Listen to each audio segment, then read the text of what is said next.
โอ้มานี่คือมีไหลมีหยังบัดนี่แม่นเบิดไหลไปได้ใช้ไหลนี่ใดนี่บ่โดยนี่ก็ล้านปลายโอ้ล้านปลายไฟฟ้าอีกเข้าไฟฟ้าเรียบร้อยโอ้เข้าเฮิงตื้อเด้อบ่เข้าได้โดนแล้วได้จักเดือนละมันก็ได้2 เดือนนี่เด้ได้2 เดือนน่ะเสีย2 เดือนนี่เด้เสีย1 เดือนนึงได้บันไดเดือนนึงอ่ะ26,000 26,000โอ้ไผเราเฮาบ่ได้มีตู้เย็นเนาะมีแต่พัดลมเนาะมีแต่พัดลมที่ว่ามันเอาให้ตะกี้นี่มาใส่อ่ะโดยมันบ่มีแล้วก็คือเว้าหมู่ดูถูกมีผู้ใหญ่ช่วยคือให้นอนมืดเขาน้อยนี่ได้อีกแต่เขาก็ลง YouTube ลงหยังว่าพันมีผู้ใหญ่ช่วยคือเฮ็ดหยังให้นอนมืดเป็นหยังบ่ใส่ให้คมให้ตรวจนะป้าให้นอนงุมมืดผสมน่ะวันนี้ก็เลยเขาไผเข้าเอาเงินนำลูกใช่ลูกสาวเพิ่นน่ะลูกของมันพอตู้น้องเตี้ยนี่น่ะขายงัวหรือยืมน้ำเขา10 ล้านได้เพิ่นใช้ใดแน่เพิ่นใช้ฟ้าแน่ขายซื้อเองตรงเตอนั้นของตัวเองแต่หมอแวงของเขาโอ้หมอแวงนี่ของเพิ่นโดยอ๋อขอข่าวน้ำเพิ่นบ่พวกช่างมาค้ำนี่หมูดูถูกแล้วก็อิ่มเอาผมมีแต่หมูว่าวเลยหมูได้ก้อนฮะนะหมูได้เลยฮะผัดบุมีเลยบ้านหลวงพ่อช่วยมากที่ผู้ใหญ่ช่วยมากอย่างนี้โดยเข้าก็กินที่บ้านเพิ่นเอามาแหละหาขะเบิดกับว่าล้นเติบก็แต่ขืนเลื่อนเพิ่นเอาลงให้4 แพ็คนั่นเด้โดยก็ยังกินนั่นแหละปัจจุบันนี้ก็ยังกินข้าวตอนนั้นอยู่บ่กินข้าวตอนนั้นละเบิดแล้วละหากไปซื้อมื้อนี้ซื้อมื้อนี้น่ะ100,000 บาทโดยพอเพิ่นก็พอได้กินน้ำเพิ่นนั่นแหละ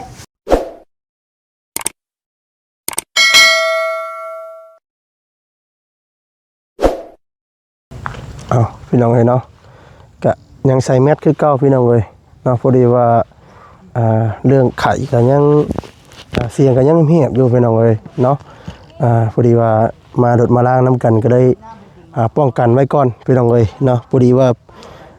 พอดีเป็น2 ทิศพี่น้องเนาะคือทิศปลาย2 ทิศพุ่นแหละพี่น้องเนาะบ่ได้ออกมาเวียมางานน้ำหมู่พี่น้องเอ้ยเนาะกราบทักทายสบายดีเด้อเนาะสบายดีพ่อแม่พี่น้อง FC กันเบิดสู่คนพี่น้องเอ้ยเนาะเอาพี่น้องเนาะกราบทักทายสบายดีเนาะมื้อนี้ก็ได้เดินทางขึ้นมาบ้านโพนซิมพี่น้องเนาะหลังจากที่ทางบาสดีเนาะได้พอดีว่ามีทาง ขออนุญาตนำพี่น้องเอ้ยเนาะพอดีว่าทางพระอาจารย์เนาะทางพระอาจารย์เพิ่นได้ข้ามมาแต่ฝั่งไทยพี่น้องเนาะได้เอามาเวียดแล้วก็สันเข้าอยู่ทางนาวตาพี่น้องเนาะแล้วก็พอดีว่าหลังจากนั้นก็พระอาจารย์เพิ่นก็ได้เดินทางกลับพี่น้องเอ้ยเนาะก็เวลาก็ทางพระอาจารย์เพิ่นกลับแล้วพี่น้องเอ้ยเนาะพี่น้องเอ้ยเนาะพอดีว่าทางอาจารย์เพิ่นมาเวียดพี่น้องเอ้ยเนาะแต่ก็อยู่บ่ได้โดนเนาะพี่น้องเนาะพอดีเพิ่นพากลับพามาพาไปพากลับพี่น้องเอ้ยเนาะพี่น้องเอ้ยเนาะเอาพี่น้องเนาะมื้อนี้ก็ได้เดินทางเนาะพอดีว่ามีทางพระอาจารย์ได้มีข้าวของเนาะมามอบให้ทางน้องเตี้ยพี่น้องเนาะก็ฝากมาทางนำบ่เซนเนาะหรือว่าทางทีมงานเฮานี่แหละพี่น้องเอ้ยเนาะก็โดนเติบพี่น้องเนาะทางบสดีเนาะบ่ได้เข้ามาหาทางน้องเตี้ยเนาะตั้งแต่โดนพี่น้องตั้งแต่เป็นไข่รอบก่อนพุ่นแหละพี่น้องเอ้ยเนาะก็ถือว่าโดนพอสมควรตั้งแต่เก็บมากระทันพี่น้องเนาะทางบสดีก็บ่ได้เข้ามาเลยพี่น้องเนาะก็นึงพอดีว่ามื้อนี้ก็ได้โอกาสเนาะสิได้เข้ามาหาทางน้องเตี้ยพี่น้องเอ้ยเนาะจังได๋ก็ก่อนอื่นเนาะก็ขอขอบคุณทางพ่อพี่น้อง FC เบิดทุกท่านทุกคนพี่น้องเนาะที่ซัพพอร์ตเนาะเลยเป็นกำลังใจให้มาโดยตลอดพี่น้องเอ้ยเนาะทางบสดีก็ดีอกดีใจเนาะที่ว่าขาดหายเนาะโดยบ่ได้ลงคลิปหลายมื้อพอสมควรพี่น้องเนาะกำลังว่าพอดีว่าไข่เบิดทุกคนพี่น้องเนาะทางบสดีกันตอนแรกก็เริ่มต้นมาจากบสดีเนาะพี่น้องเนาะแล้วก็ติดต่อไปทางเมียแล้วก็ลูกพี่น้องแล้วก็ติดทั้งพ่อทั้งแม่มาเลยพี่น้องน้องนุ่งเนาะลูกหลานพี่น้องเนาะติดมานํกันไปเลยพี่น้องเนาะถือว่าเป็นเบิดครัวพี่น้องเนาะครับไข่ตัวนี้เข้ามาได้พี่น้องเนาะแต่ว่าเสียงนี่ยังคือเก่าเนาะยังเหียบอยู่แต่ว่าไข่นี่เศร้าแล้วพี่น้องเอ้ยทางว่าจะดีกันล่ะพี่น้องเอ้ยเนาะภาษาพี่น้องเนาะสิเข้าไปหาทางน้องเตี้ยพี่น้องเนาะโอ้ยไอ้ก็ขอโทษขออภัยนำพี่น้องเอ้ยเนาะยังใส่แมสอยู่ได้พี่น้องเอ้ยเนาะ นี่ก็เป็นเฮือนซานของทางน้องเตี้ยพี่น้องเนาะมื้อนี้ก็มานำกัน4คนพี่น้องมีทั้งบ่าวแซนบ่าวคำบ่าวบุญเผยพี่น้องเนาะ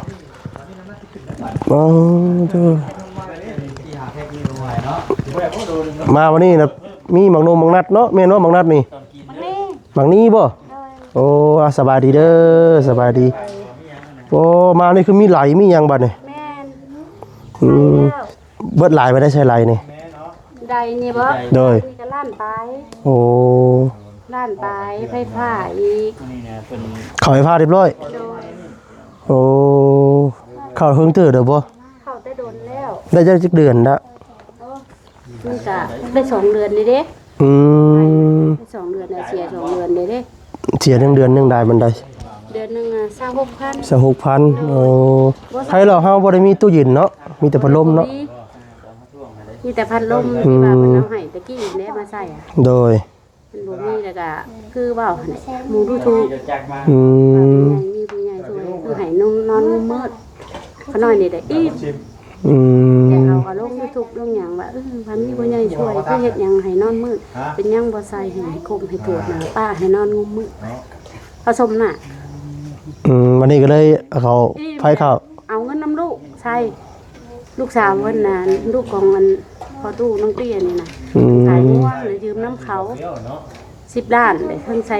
ใดแน่ทั้งใช้ไฟฟ้าแน่ขายซื้อเองของเตอนั้นของตัวเองแต่หมอแวงของเขาโอ้หมอแวงนี่ของเพิ่นโดยขอน้ำเพิ่นบ่พวกช่างมาค้ำดีโดยแต่เพิ่นเอาน้ำนั้น5 ล้าน5แสนกะยามันซื้อชายนี่ก็เบิดเท่าใดเบิดล้านปลายบ่ได้ซื้อชายจากเม็ดก็มาจากเขามาจากเฮือนจากเสามีบ่เขามาจากเสาตัวนี้เนาะลักเล็กเห็นมาเขาลักเล็กตัวทีมทางนี่มานี่เลยหมู่ดูถูกแล้วก็อิ่มถ้าผมมีแต่หมู่เว้าเด้ก่อนหั่นน่ะหมู่ได้เด้เฮาเพิ่นบ่มีเด้ว่าหลวงพ่อช่วยมาที่ผู้ใหญ่ช่วยมาจังนี้โดยข้าวก็กินที่บ้านเพิ่นเอามาหั่นแหละหาขะเบิดก็ว่าล้นเติบก็แต่ขึ้นเรือนเพิ่นเอาลงให้4แพ็คนั่นเด้โดยก็ยังกินนั่นแหละปัจจุบันนี้ก็ยังกินข้าวตอนนั้นอยู่บ่กินข้าวตอนนั้นล่ะเบิดแล้วล่ะหาไปซื้อมื้อนี้ซื้อมื้อนี้น่ะแสนปลายโดยพอเพิ่นก็พอได้กินน้ำเพิ่นนั่นแหละนั่นเตี้ยก็ได้หุงมาได้ก็เพราะกินน้ำกันก็พร้อมกันกิน3คนน่ะโดยหาขะเบิดได้จังว่ามื้อนี้ว่าแล่นไปเอามื้อนี้น่ะแสนปลายแต่ว่ารับจ้างคือเป็นได้จะเพิ่นบ่ได้ขายเครื่องขายของบ่อยู่ผู้มันบ่ได้ขายบ่มีหยังคือหนูว่าขายบ่ได้ยามนี่แม่นบ่หมูหลายได้หมูช่วงนี้โอ้ต้องขายเงี้ยน้อยๆบ่อ๋อได้อยู่จ้างแต่ละมันยังคงและว่าค่อยหาไปว่ารับมันก็เฮ็ดบ่ได้เด้เป็นได้ใครแน่แล้วบ่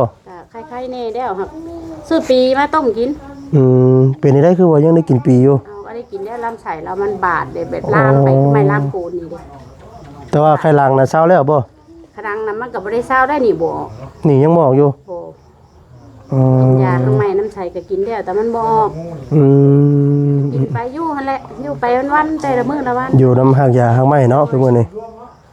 อยู่น้ำไม่หักยาก็คือว่าได้รับจ้างเขาได้เจ็บอยู่ก็ไปมันตำต้นตำโตก็บืนไปรับจ้างได้แสน2แสนก็ไปซื้อมาหักไม้มากินยามากินโดยใครหรอกเนาะเพราะว่าเบิ่งสีหน้าสีตาแล้วก็ใครกูก้าวอยู่ได้ตะกี้โอ้เดืองตะกี้ตัวนี้เริ่มมีสีมีสันอยู่แม่นถ้าปัวลำไส้มาเด้ลำไส้เรามันบาดไปเรื่อยๆโดยมันกินข้าวแล้วมันก็สิเจ็บมันนูนได้ท้องเบ่งนูนขึ้นเลยมันเบ่งเลยท้องลำไส้มันอักเสบนี่บ่มันแผลเนาะมันบาดเด้เพิ่นว่ามันบาดไปแล้วนะมันติดเชื้อเด้ไปเถิงเด้ของประดงแน่เด้กระเพาะแน่น่ะมันชมพูกันเนาะหลายอย่างเช่นสิปัวเจ้าผัดปูนี่เด้โดยเสียเงินมาใส่นะยุบหน้านิดดังเกือบไปแดกอยู่เป็นนัวก็คือว่าน่าไปเก็บทานหลับจาก2,000กี่กับลูกเก็บมานี่กะโดยเงิน30,000กับเขายังบ่ทันให้ใช่เงิน30,000นั่นก็ได้หลับจ้างให้เพิ่นก็ฮู้ดังมือบัดคือเก่าหั่นแหละร้านให้โดยหาไปเห็นได้ค่ะก็ไปได้ฉันน้องมูบนอยู่เฮือนอยู่พวกนี่บ่เห็นเด้ จะเพิ่นไปทางใดเห็นแต่รถ เออก ลาง จะ คืน กลางคืนเพิ่นมานอนบ่ กลางคืนก็มา อ๋อแต่ว่าจับเพิ่นไปใส่เนาะ โดย พี่น้องเอ้ยนะโห จ้างเพิ่นได้เงินมีเถือกอ่ะเอาให้เขา อืม เขาให้มื้อละ50 โดย เบิ่งคนทั้งงัวเด้ โดย เขาให้50ก็เก็บคือว่าได้พอได้ซื้อปลาเด็กแป้งนัว อืม บ่ได้กินก็บ่หาท่านจ้ะ มาวันนี้น่ะเปะหูเบกตาเนาะนี่เฮือนไผซั่นนี่เดินไผนี่ อันนี้ดินไทยบ้านเพิ่นชิม โอ้เพิ่นเพิ่นชื่อมากำลังสิปลูกบ่ แม่น อ๋อ ทำเราก็มานอนคู่มือเลยเราก็ อันนี้บ่ เลย โอ้เพิ่นปลูกนี่ก็ตอบนอนนี่เนาะอ๋อเพิ่นตั้งเสาได้จักมื้อแล้วนี่ ตั้งสาวแต่อันเดือน4พุ่นแหละ อ๋อเพิ่นกำลัง ไปรอเพิ่นก็ตั้งเลย ตั้งมื้อยามบ่หรือว่าใด บัดนี้เพิ่นว่าหาเงินก่อน ๆตั้งเอาเลิกเอายามก่อน แม่นเพิ่นอยู่หัวลงเต้าพุ่นเด้ โอ้น้องๆเต้าผู้ แม่น โอ้ เพิ่นก็เฮ็ดแบบว่าของปลูกผักหญ้าขายนี่ โดยตัวพี่น้องเอ้ยเนาะ เลย ไผซะน่ะ ปลูกในเฮือนหลังน้อยๆนะหั่นเด้ อ๋อมาเล่นน้ำบ่ บ่มาเฮือนนี่มื้อ อืมเดี๋ยวเข้าไปเบิ่งก่อนเด้อเฮือนชานเป็นจังไดพี่น้องเอ้ยตัวนี่คือกดจิกปื้อเด้อนี่บ่ยันเตะบ่ยันอันเตะชนนี่บ่ได้เฮา บ่ เอาดินมาซะใช่เด้อเนี่ย บ่ตะกี้ว่าสิอันขอบปูนนั้นเด็กน้อยที่เดือนี่ โอ้โดยปาจิโตเนาะโหแจ้งสว่างแล้วบาดนี้พักดีบาดนี้เนาะ แจ้งแล้ว โอ้ยังต้มยังชานี่ต้มน้ำร้อนโอ้ถ้าว่าเขาเป็นอันไขมันอบตับนี่มีหักไหมยาดีบ่อยู่นี่ แต่มันอดจัก แม่น แต่ก็คือเขาบอกอยู่ว่าให้ มีสูตรบ่มียาดีบ่ แต่เขาบอกอยู่แล้วมัน คลิปยาอยู่ในคลิปเลย ฮะ คลิปยาอยู่เบิ่งในคลิปในโทรศัพท์เลย โอ้ โทรศัพท์ที่เขาลง ต้องสื่อสารในโทรศัพท์เนาะ เลย อันนี้ก็เป็นไขมันพี่น้องเอ้ยยังบ่เซาอยู่ โอ้พี่น้องเอ้ยเนาะว่าจะไข่แล้วยังเป็นไขมันอีก เลยเตี้ยจะไข่ได้จังจอยค่ะ ไข่บ่ ไข่ได้แน่น โอ้ช่วงนี้มีแต่คนเป็นไข่ได้พี่น้องเอ้ยเนาะ แต่ไข่ หรือว่าเป็นฤดูกาลบ่เนาะฤดูกาล เรื่อยเลย ใบไม้พลิกแล้วมันเปลี่ยนสภาพอากาศ เป็นไข่เรื่อยได้เพิ่นนะ นี่อันนี้ต้มน้ำปีกิน ปีกล้วย น้ำปีกล้วย แล้วดีกระเพาะ เออ ใครๆเนี่ย ต้องกินน้ำปีพี่น้องเอ้ย ข้างหมากมันกินกับน้ำเพิ่ง ต้องกินกับน้ำผึ้งอีก บ่อันที่ว่า หมากนะบ่ ไล่ำผึ่งมันนะเฮาไล่หมากมันเนาะมันปรีอ่อนเด้ ถ้าผ่าน ซอยให้อย่างมันแห้งๆน่ะเรียกกินน่ะ เอาตุ้ยน้ำผึ้งแล้วก็ลิกกินเลย แม่นเอาเอือบที่ยางมันก็บ่ต้องให้มันหยาดกินเนี่ยเฮาก็กิน เขากินอย่างมัน แม่น โอ้ ในหมากมันเฮาก็กินเฮาหักเอาน้ำผึ้งไม่ใส่ อื กินนะ ม มันก็สิไข่แน่เด้เราก็กินนะนั่นได้จังไข่แน่ อืม กินไปเรื่อยๆเฮ้ยว่ะ เป็นในเรื่องสุขภาพจะแค่นี้แล้วว่าช่วงนี้ไต เพราะไปได้เพราะมันเมื่อยกับเมื่อยไปบ่เมื่อย ใครเก่าๆเยอะเนาะ ใครเก่า มาตั้งแต่เห็นอยู่เตาท่านนะพ่อเนาะจนเดืองพี่น้องเลย ไปเดืองได้เฮ็ดน้ำทาน มานี่คือใครแน่มีสีมีสันในบาทนี่ ๆประเฮ็ดเวียด ปัจจุบันนี่เฮ็ดหยังเจ้าชั่วโมงนี่ นี่ก็ขนมบ่เมื่อยไปซื้อทาน ทันเราบ่เมื่อยแห้งจังไปซื้อทานไปซื้อกับพุ่นใดบ่ดาวพุ่น ซื้อทานมาขายต่อบ่ เลยสอบแดงเด้ เพราะว่าบ่ได้เฮ็ดเองเนาะ แม่นเฮาบ่มีพื้น อืม ย่อบ่ได้เลยคือเก่า แต่สอบแดงแต่เรายังย่อบ่ได้ขับรถให้ซื้อ อ๋อ มาแล้วก็เมื่อยได้บาดนี่ความดันขึ้นไปอาทานอะไรตายไปนั่นแหละ โอ้ ไปเพิ่นว่าขึ้นแห้งแล้วก็เขาบ่ได้ซักยาให้เราเลย โดย เขาว่ามันขึ้นแห้งแล้วเขาว่าซักบ่ได้ อืม เดี๋ยวจ้ะอยู่ไว้มีแต่เขาว่างยากินนี่ซื้อไม่กระโหลกคนสิลงตัวเอานะ อืม เพื่อซักแล้วมันตัวสินตัวเองนะ โดย ก็บ่ได้รายดอกกำไรน่ะได้500,000แต่ก็หักน้ำมันออก200,000ได้เงิน300,000 อืม แบ่งลูกผู้ไปน้ำเด้ผู้ละ100,000ห้าไม่ว่าแหละ อืม แต่เมื่อวานได้หลายไปน้ำกันไปอย่างเด่นนะ อืม น้ำมันคือคูเมอร์นี่ยังคักได้50กระตุกนี่ก็บ่เต็ม แห้งน้ำมันขึ้นจำเนาะเดี๋ยวนี้ น้ำมันแห้งน้อย น้ำมันแพงแต่น้ำมันหน่อยลง เลย เห็นแล้ว เลย เฮ็ดจังจะกินแรงซะมื้อนี้ จะได้สิ้นหมูมาหน่อยนึง อืม มากินว่าสิกินตอนแรก โด แต่ ย เมื่อเว้นนี่กินแกงหน่อไม้ถ้าก่อนน้าเฮือนได้ไปหางกระเตียง3เทื่อ โอ้หน่อไม้นี่บ่ เลยหน่อไม้ซัมซุงเลย อื หวานได้ ม ทำเองนะ พอได้ปลูกพอได้กินเนาะ เลยว่ายังเสียมาปลูกอีกอยู่ว่าพังมึงว่ามาปลูกอีกนั้นได้3กอมันจะได้หลายเนี่ย พอได้แกงย้อนอยู่เด้เนาะ แต่ว่าจะปลูกนั่นปลูกนี่บ่แพ้ไก่ อืม ไก่ซานมุนเบิด ทางมันบ่ตีกันไปซื้อแพร่มากัง อื มัน ม บ่ได้เทนั่นมันก็ เอา บ่ ไป มี เลี้ยง หยัง หมูเลี้ยงไก่ โดยเก็บเครื่องเก็บของไว้นี่ได้บ่ เลย เวลากลางคืนเอารถเขานี่บ่กลางคืนนี่ แม่น อ๋อตัวหมอไตให้กระโปรงอยู่นี่เลย เลย อืมเอ้าตอนนี้โปมนี่มันเพบ่ นั่ นี่ นแหละมันตายนะจังว่าเอามาใส่ไม้ซื้อมาใส่ไม้เด้ อันนี้น่ะบ่ เลย ซื้อไปทำพอเดือนตาย อันนี้ให้สร้างเพิ่นบ่อันมาเปลี่ยนให้หรือว่านี่ใด อันใด อันโปมนี่ละ ใส่เอง เฮ็ดเองเลย เลย ติดตั้งเองเลย เลย เป็นไงมันบ่ขึ้นบ่ ตัวนี้มันแบบว่าเฮาเอาลงเอาไม่เฮ็ดกวาด มันน้อย กวาดเดี๋ยวมันน้อย ได้น้อยตัวซื้อพิษแล้วซื้ออยู่ ตัวนี้มันน้อยบัดตัวนั้นมันยาวไรผีเพียงนมผี อืม ยาวตัวนั้นใหญ่ หักไปได้จะแห้งอยู่บ่ แห้งชัดตัวเด้อข้าวเดียว เออ ผสมใหญ่ได้ตัวได้ล้านไป อืม ได้น้อย ไปซื้ออยู่คุณบ่อยู่ซินิวคุณบ่ นี่นะคือสวรรค์ อยู่รับไปอันนี้บ่ ซิโนตัวนี้ตายเขา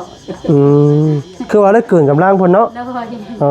เอาใส่ทองยาบัดมันเลิกบัด คันโมว่าลงเที่ยง ใส่ เที่ย ติ ง ด ที ติ นี้ ดตั้งเองได้บ่ อันนี้น่ะย้อนเมียนก็ยังขุ่นอยู่ จักเม็ดอะลง เอาลงเท่าใดเฮ้ย ยังนั้น18 เมตร อืม 8 เม็ด 18 เม็ด ลงแล้วเอาเข้าคุ้งกินก็ได้คือกันได้ อ๋อ ตั้ง โอ้ กิน พี่น้องน้องเตียมาแล้วเนาะสบายดีล่ะโอ้บ่ได้เจอกันเลยเฮิงเนาะ เลย ตุนเล่ตุนลำตุนจ้อยบาดนี่โอ้ยพี่น้องเอ้ย ขัดนมให้ก้นขาด เออ แต่น้อยเพิ่งจะกินแต่อมตินแน่นี่นะ โดย บ่ได้กินนมแม่นะนะ พอดีว่าพอดีน่ะนมบ่เสียน่ะก็ซื้อมาให้เลยเนาะขาดนมนะน้องเตียนี่ ค่ะน้องบ่ได้กินนมแต่แต่ขึ้นเฮือนพุ่น บ่ได้กินนมแต่ก็ขึ้นเฮือนผู้ แต่ตอนปสองน่ะกินเรื่อยอยู่แต่ขึ้นมาปสามบ่ได้กิน จักว่ายืนห่างเด้อจักเนาะก็ได้จอย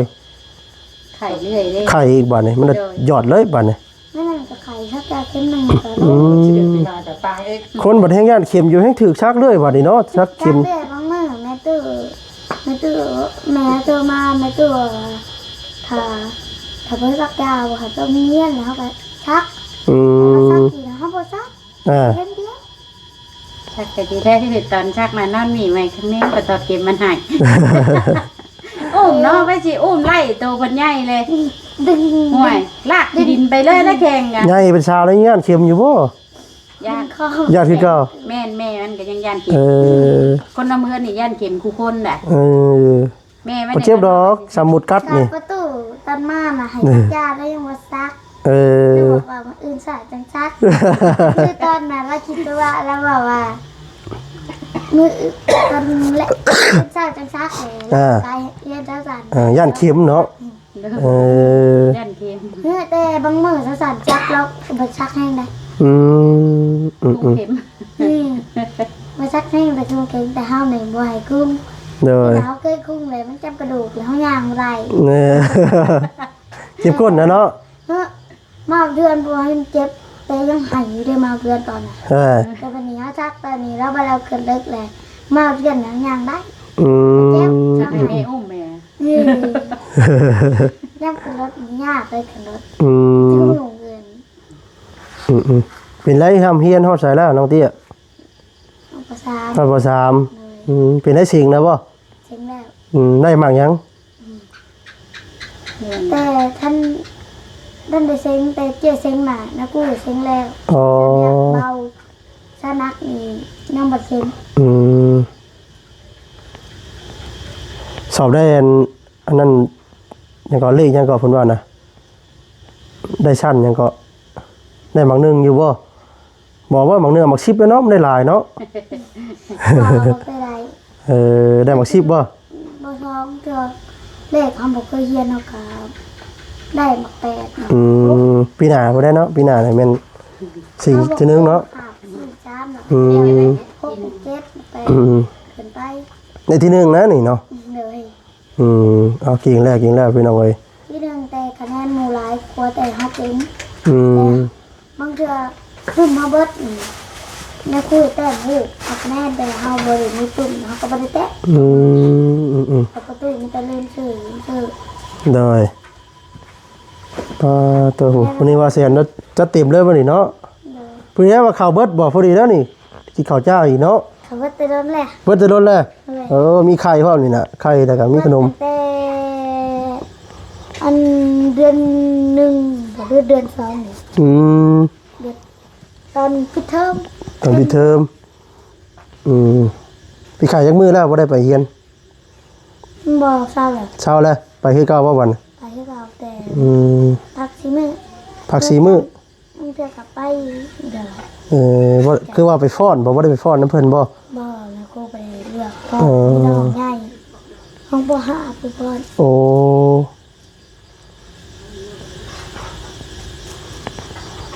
โดยไผมาปัจจุบันนี้เฮานอนอยู่แต่นี่บ่ได้นอนบ่อยู่พุ่นน่ะ บ่บางมื้อก็นอนแต่ไปเอาทานมาขาย เมื่อย เมื่อยก็บ่ได้มา บางทีมันข้ามมันเด้อกับนอนที่พุ่นบ่อ๋อ เช้าลงไปซัก เอาทานมาแล้วก็นอนพุ่น อืม บ่ได้ทานมาเมื่อยก็มาคือเก่า อยู่โรงเรียนพูด ไปทั้งโรงเรียนผู้ ไปโรงเรียนพูด เพราะว่ามาบ่ได้ได้ถามมาก็เจ็บหัวเด้ มา ลงประตูมาฮอดทีเมื่อยแล้วลงรถขึ้นรถตอนเช้าไปถึง4 โมง พี่น้องเนาะมาคำบ่ได้รอบุญเบิดซ้ํเนาะนี่สิกลับก่อนแล้ววันนี้บ่าวก็ได้คำเลยเนาะ เลย พี่น้องเอ้ยมื้อหน้าจะสิเข้ามาเล่นน้ำใหม่ เลย มื้อนี้ก็นี่แหละพี่น้องเนาะทั้งบ่เซนมีข้าวแล้วก็มีไข่ขนมนมแล้วก็ซีน แต่ว่า ซีนหมูแล้วก็โค้งมัน เพิ่นทั้งพนักงานเพิ่นก็บ่ได้ประสงค์น้ำแต่ว่าท่องเที่ยวเราสิฮู้อยู่ดอกเนาะพี่น้องเอ้ย อาชาเนาะทางว่าก็สิกลับก่อนบัดนี้เนาะมื้อหน้ามันน่าสิมาดินน้ำมาเด้ออีหล่าเด้อสบายดีเด้อ ที่วาซาลีและปลาเซน โดย ปลาเพย โดยจีไปได้แน่ดื้อบ่ได้ไปจัก เอาเวียดเหรอ บ่ยังอีกจอกๆนะ แม่น บ่ยังจอกๆนะจะจ้อยกับหมู่นะ คำอยู่ดีแม่สุขภาพเข้มแข็งในจังหวัดการเงินเดินทางปลอดภัย โดย ได้หรือใหญ่อยู่เลย สาธุอุ้ยเรียกได้รถใหญ่เด้บ่จะดีก็ได้เนาะมักตัวได้ก็ได้รถใหญ่นี่แหละเนาะ ใส่แต่ผ้าไปเที่ยวนั่น แต่ว่าได้รถใหญ่อยู่พาขามไทยผู้ใช่เดิมรถเนาะ เอากลับก่อนบัดนี้เนาะกลับก่อนเด้อเนาะสบายดีเด้อเนาะสบายเนาะบ๊ายบาย เริ่มมาเดินทางไป โดยบ๊ายบายอีหละบ๊ายบายไปพี่น้องเอ้ยเนาะสิกลับก่อนบัดนี้ค่ำมืดแล้วได้บัดนี้โอ้ยพี่น้องเนาะทางนั้นว่าสิดีก็ยังบ่ทันเศร้าพี่น้องเนาะไข่ออกแอกๆอยู่ยังไออยู่พี่น้องเอ้ยไปล่ำลาไปก่อนเนาะก่อนฮะหมักนาวบ่หมักนาวกับน้ำอุ่นกับน้ำผึ้งเนาะ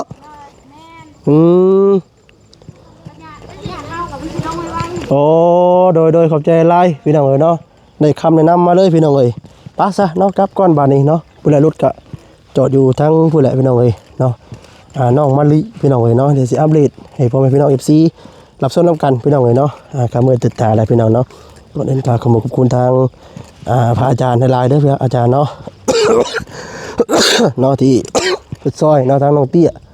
ตัวแรกต้นทั่วแล้วก็ทางพระอาจารย์ก็บ่ได้ติมได้ปะพี่น้องเอ้ยเนาะก็ชดซอยตลอดมาพี่น้องเอ้ยเนาะลำลาไปก่อน